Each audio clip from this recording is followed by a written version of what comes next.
Hi అండి, welcome back to our channel. ఈరోజు వీడియోలో దొండకాయ వేపుడు కొబ్బరి వెల్లుల్లి కారం వేసి రుచిగా ఎలా ప్రిపేర్ చేసుకోవాలో చూద్దాము. పప్పులోకి కానీ అలాగే రసంలోకి కానీ సైడ్ డిష్గా చాలా బాగుంటుంది. అలాగే డైరెక్ట్గా అన్నంలో కలుపుకొని తిన్నా కూడా అంత టేస్ట్ ఉంటుంది. ఇప్పుడు ఎలా ప్రిపేర్ చేసుకోవాలో చూద్దాము.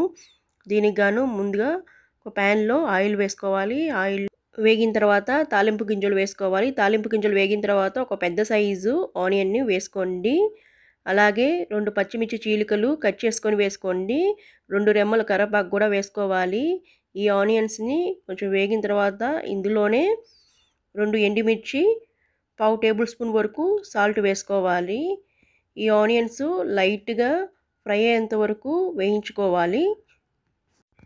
ఇలా వేగిన ఉల్లిపాయల్లో సన్నగా పొడవుగా కట్ చేసుకున్న 250 గ్రామ్స్ దొండకాయల్ని వేసుకోండి. ఈ దొండకాయల్ని లైట్గా కలుపుకొని ఇందులోనే పావు టేబుల్ స్పూన్ వరకు పసుపు, అలాగే మరో పావు టేబుల్ స్పూన్ వరకు సాల్ట్ని వేసుకోవాలి. ఈ దొండకాయల్లో ఇవన్నీ మిక్స్ అయ్యేటట్టు ఒకసారి కలుపుకోండి. ఇలా కలుపుకున్న తర్వాత మూత పెట్టుకొని లో టు మీడియం ఫ్లేమ్ అడ్జస్ట్ చేసుకుంటూ ఈ దొండకాయల్ని ఫ్రై చేసుకోవాలి. ఈ దొండకాయలు ఫ్రై అయ్యేలోపు వెల్లుల్లి కారం రెడీ చేసుకుందాము. దీనికి గాను ఒక మిక్సీ జార్లో 6 ఎండుమిర్చి, 1 టేబుల్ స్పూన్ వరకు జీలకర్రని వేసుకొని కోర్స్గా బ్లెండ్ చేసుకోవాలి. ఇలా బ్లెండ్ చేసుకున్న కారంలో ఒక 16-17 వెల్లుల్లి రెబ్బల్ని వేసుకోవాలి. వెల్లుల్లి రెబ్బలు ఎక్కువగా తీసుకోవాలి, అలాగే పొట్టు తీయకుండానే తీసుకోవాలి. వెల్లుల్లి రెబ్బల్ని కూడా వేసుకొని కచ్చా పచ్చాగా బ్లెండ్ చేసుకోండి. ఈ వెల్లుల్లి కారంని ఎక్కువగా రోట్లో వేసి దంచుతారు. రోట్లో వేసి దంచడం వల్ల టేస్ట్ అనేది బాగా వస్తుంది. నేను ఇక్కడ మిక్సీ పట్టాను. ఈ వెల్లుల్లి కారం రెడీ చేసుకునే లోపు దొండకాయలు కూడా ఒక 50% వరకు మగ్గాయి. ఇలా మధ్య మధ్యలో మూత తీసుకుంటూ కలుపుకుంటూ అడుగంటకుండా కలుపుకోవాలి.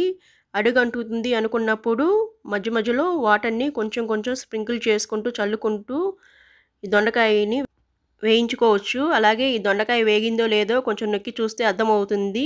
వేగకపోతే మరో 5 నిమిషాలు వేయించుకోండి. ఇలా వేగిన దొండకాయల్లో 2 టేబుల్ స్పూన్స్ వరకు కొబ్బరిని వేసుకోవాలి. ఇక్కడ నేను ఎండు కొబ్బరిని వేశాను. అలాగే 1.5 టేబుల్ స్పూన్ వరకు వెల్లుల్లి కారం వేసుకోండి. వెల్లుల్లి కారము మరో 1/2 టేబుల్ స్పూన్ వరకు వేసినా కూడా టేస్ట్ బాగుంటుంది. నేను ఇక్కడ పిల్లలు కూడా తినాలి కాబట్టి వాళ్ళని కూడా దృష్టిలో పెట్టుకొని 1.5 టేబుల్ స్పూన్ వరకు వేశాను.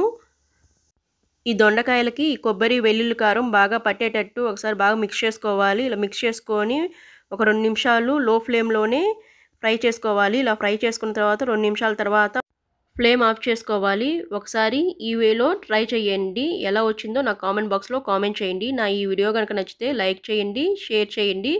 మరిన్ని వీడియోస్ కోసం ఆరు అండ్ కిచెన్ అండ్ వ్లాగ్స్ని సబ్స్క్రైబ్ చేసుకోండి. Thank you.